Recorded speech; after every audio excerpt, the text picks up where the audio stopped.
everybody, this is Avijit Nandi Majumdar and today I'm sitting here in a very unique place. I'm not going to divulge everything right now, but do you love, I'm absolutely sure you love going out and for a cup of coffee?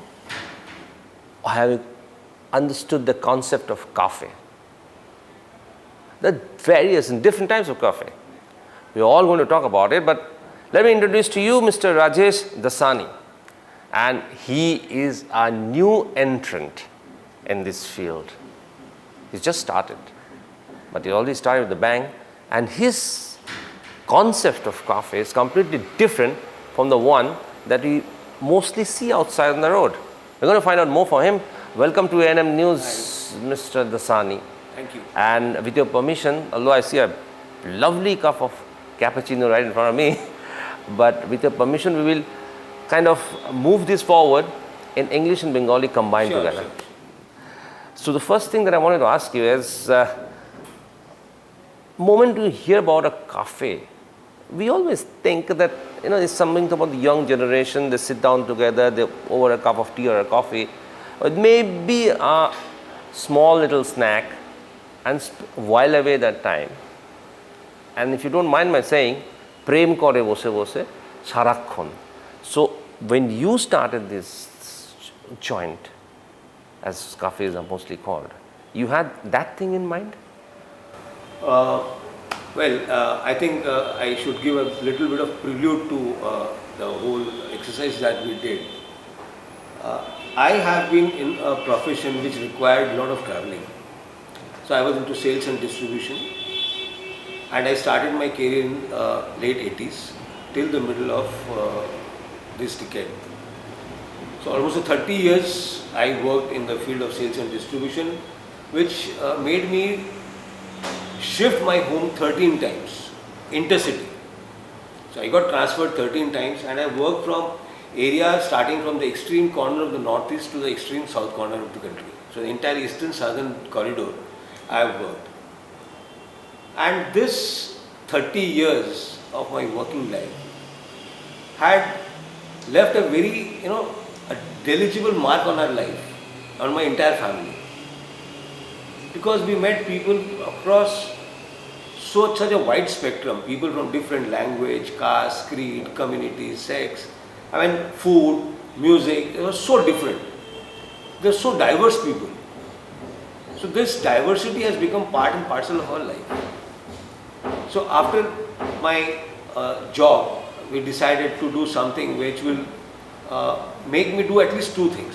One, continue meeting people, new people, more people, variety of people, people with diverse interests and background. And of course, food was something which has been very close to us. Because all these different places, people have welcomed us with their own culture and food. So just wanted to have this two as a, the fulcrum of our endeavor that we started. So that is how the melting pot journey which started. Now coming to the question of the cafe. See, when we had this plan, we were trying to make it a place which is very, which should be very soothing, which should help people distress themselves and help them recreate their memories, spend time with the friends, loved ones, over some delectable food in a very cozy environment, which will not interfere into their privacy and give them a very open space to interact. So that was our concept. So all little things molded into one. Yes, but the whole idea never was that we only want to do a food joint. The idea was we want to have a venue which is a meeting place of different people, and that is how the name Melting Pot was decided. Exactly. Now, when you do you identify Melting Pot with the kind of cafe that you see in Kolkata or in Salt Lake or in surrounding places or in any metropolitan cities? No, of course. See, as far as identity of the cafe is concerned, if you see from the food perspective, of course there is a lot of similarity. Every cafe has its own offerings, own set of. But do you think that people go to cafe for food? I would not strongly agree to this. I think people are looking for a place where they can spend a quality time, where they can come out of the hustle bustle of the daily life and distress themselves. And it's not only food which is the attraction in a cafe. That's an add-on. That's an add-on. Because food you can have anywhere. Beverages is maybe a slightly better option than food. Yeah, of course, beverage is a very integral part of any cafe, because whether it's a hot or a cold beverage is one item which most of the consumers would love to have and spend time over. So you say de-stressing is one major factor when you get to enter a cafe. So now there are various styles of cafes as we often see in Kolkata. So how do you think Melting Pot is different from others? See, the Melting Pot, our idea behind the whole project was that it should give enough, environment which will make people have conversation in a very soothing environment. So there should be music should be very soft. It should not be very disturbing or intriguing. The overall ambience, the light, the color scheme should be very light and soothing. You are going for a very soft decor. Yes. It's not a very high-end or a very loud decor, as we say. That's the right term probably. It's not very loud. Correct. So when we talk about loud decor, so do you think your soft decor? I don't have any figures for that. We haven't conducted any survey on that score. I don't think anybody has done so far. But do you think a loud decor attracts more youngsters or a soft decor? See, I think if you take the age factor of the decor, I think the younger people have a tendency to move into a place which is more vibrant, more loud, because of the energy that they have. Okay. The young people have that lot of energy into them. I mean, so of course, it becomes very, it's an identity of the young consumers that they want to, identify themselves with. True. So loud music, loud decor definitely attracts youngsters. But does that is financially, business-wise viable? Very tricky question, of course. See, business viability, if you only look at business, then of course it is advisable to attract that segment of the customers, which will make your revenue run faster. But yes, we do have a commercial objective behind this cafe. I mean, it's not a charity that we are doing, and definitely we want to earn. The revenue should be in a sphere which will make us run this place towards the objective that we have in mind. Absolutely. So without commercials behind it, it will not be possible. Not be feasible. So of course commercials are important, but then another very big idea or segment which we have in our mind is people who are slightly aged, people in the late 50s, 60s. They don't have too much of an option of getting into a cafe as per their choice or liking. So we had this thing in mind, because Salt Lake has got a huge population of senior citizens. Every city has. Every city has got, and Salt Lake, I think, my idea is that Salt Lake has as a percentage of population little on a higher side.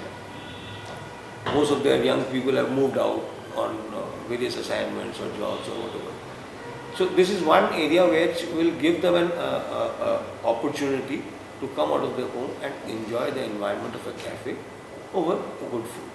Absolutely. Correct me if I am wrong. So one is the youngest cafe for the youngsters, the younger people for loud decor.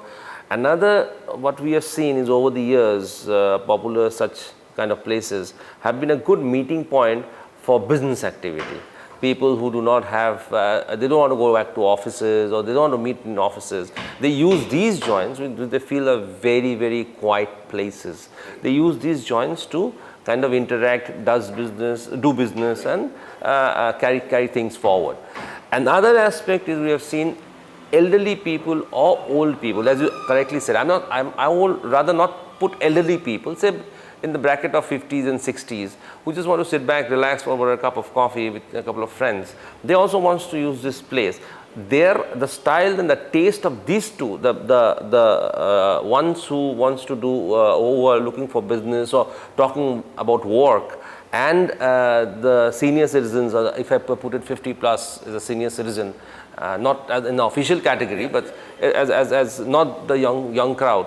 So they also feel relaxed when they come up to a place which has got a very low light decor and spacious, and has give them a lot of chance to kind of interact. Yeah.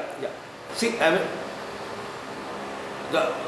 the opportunity to interact, talk, that is a very important aspect. I mean, when people come to a cafe, see, we have a stage here, we do musical programs also.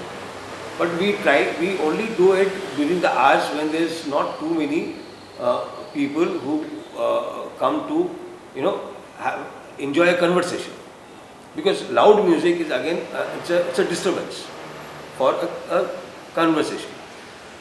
So, people who want to converse, people who want to work, people who want to do some business, they definitely need a very quiet environment where the discussion or the deliberations can happen without any hindrances. Got it. Yes, absolutely, very correct. So, a lot of people want this kind of environment where they can have a conversation, they can recollect their old memories, they can relive it with friends or relations or whatever, or whomever they come with. Absolutely. So that is one big area, I think. How do you describe melting pot? See, melting pot, I mean, our endeavor is that we wanted people to, dissolve all their differences and enjoy this place. We want it to be a venue where all diversity can mix. People from variety of background, variety of taste can come, interact and enjoy the food, the music and the environment. Which means sit back, relax and enjoy not the flight but the place. Absolutely, that is what you meant when you said melting pot. So, do you have any unique, let me try your coffee. Do you have any unique food maybe or something which is not there in any other place? Yes. As I said, What do you call that, a USP, unique selling? So, like melting pot, as I said, that we want to dissolve all the diversity. One of the focus areas of when we decide our menu, is we try to keep some amount of fusion food where we can mix the cuisine of different places is put together in one place. So if you want to understand, maybe I can name a couple of dishes. Yeah. Like you have mochar ghanto, which is a pure Bengali cuisine. You have a spring roll, which is more of Oriental cuisine. We have fusion bread. So now we have a mochar ghanto spring roll. Okay. So it looks like a spring roll from outside, but inside it's a Bengali ingredient which is mochar ghanto and prepared in a Bengali style. Okay. Presented so in you mix and match. Yes. Similarly, we have another dish called fulko luchi chicken kosher tacos. Okay. So now again this is a Bengali preparation, but presented in a Mexican style. So which has got salsa, which has got sriracha sauce, which has got sour cream, and presented in a tacos format. So this kind of fusion we try to do, with cuisine from different places and. So there is no prescription or syllabus for this kind of cuisine. You innovate. Sort of. Prescription, I would say, prescription, the only prescription which is there, that it has to be palatable and it has to be interesting for the customer. Great. And what about the pricings? Pricing, pricing is, it's moderate, I would say it's moderate, because with the way the prices are going up, it's very challenging to, keep at a moderate price, but we definitely understand the customers' preferences. So we try to match their preferences, but price is again, I think it's what we have taken price point as, it's a combination of two things: the portion of the food that you give and the price that you charge. So if I am giving you say 50 grams of a product at 500 rupees, it might look very expensive. But if I give you 250 grams at the price of 500 rupees, then you quite, it's moderate. So the quantity or the portion size and the price, we try to balance it out. So that it should not, people should get a proper value for the money that they are spending. Absolutely. Now, I want to ask you a question here, a very tricky question, I might put it, is that people come here to spend their time, and the food that you're offering, does your price matches with the restaurant? Do you expect your customer to come and have lunch? See, in cafe, we have, in most of the cafes, I think they do the same thing what we are also doing it. We want this place to be very neutral. So it's not a fine dining or a lunch joint or a dinner joint. So cafes are places where you can go and eat any time of the day. If it's question of only hunger or if you're having food, then you can come anytime and you have choices which can go, like you can have an all-day breakfast, you can have a filling menu of a lunch kind, you can have a high tea kind of a menu, you can have a dinner kind of a menu. So the food variety is spread across the requirement. If someone wants to have a quick lunch, or maybe if you cater to the customer who says, I just want to go grab something very quick and come back. Yes, so that they can. That is there, even if somebody has come for filling food during the lunch time and want to have a full lunch kind of a thing, it is available. And your music, when you do put on music, is it like a DJ music or you have live performance? No, we don't use DJ. We have all soft music, retro, soft music. Someone comes and sings here? And when we do an event, that time like 13th of this month, the last Saturday, we had a Ravindra Jayanti celebration. So the whole evening was on Ravindra Sangeet. So you get performers to come and sing, or you have? Yes, we invite guests, we get performers. We don't encourage paid performers. Okay. So people who are young artists, budding artists, they come and sing. Exposure. Do you encourage karaoke? Do you encourage people to come? Yes. In fact, we invite our guests to sing if they want. If they want. So that is an added thing, so that they can feel more at home here. One more thing that I wanted to ask you is, do you think such kind of joints, not only yours, joints like these, more serve as a workplace? Because now the concept of working from home has really developed. I mean, that is the in thing at the moment. Everybody is, even the big corporates are encouraging working from home. And many people, they may not have internet connections, proper internet connections at home and things like that. So can you say this can be some sort of a way converted into a workstation? Yeah. In fact, people do come here. I mean, they spend hours here working on their laptops and having food also. So people spend 1 hour, 2 hours, 3 hours also. I mean, we do get such guests who spend a lot of time working here, and I think this is very natural. In many cafes this has started, because people, when they work from home also, they get a little bored. Every day you are sitting in the same table, same chair, same room. So they also want to, have some change. So people do come, and I think this is happening in many places. Not too frequently with us, but it is happening. It's picking up at the moment. Yeah. And I can see that you have also books in and around. So you people come here and they, over a cup of coffee or maybe something, they read books, and you encourage that. Yes. The whole idea was that reading as a habit has come down from the past. So you want to push this forward. Yeah. So this is one. I mean, we wanted people to enjoy reading. So whatever collections we have. So there are a lot of people who come, who take a book, maybe read at least 50-60 pages over a cup of coffee and or a beverage or a small food, and spend an hour or so. So they love reading books as well. Some people come with their own books. Oh, absolutely. And one last thing that I wanted to ask you is, what is an average time that a person spends in a cafe? Usually I think it is an hour on an average, an hour to maybe 1.5 hours. But only, I mean, people when they come only for food, maybe then they don't spend so much of okay. time. But people when they come to relax, when they come with their friends to have a chat or have a De-stress conversation, themselves. Yeah. So that time people spend at least 1.5 hour times. Absolutely. So we've heard that you spend 1.5 hour.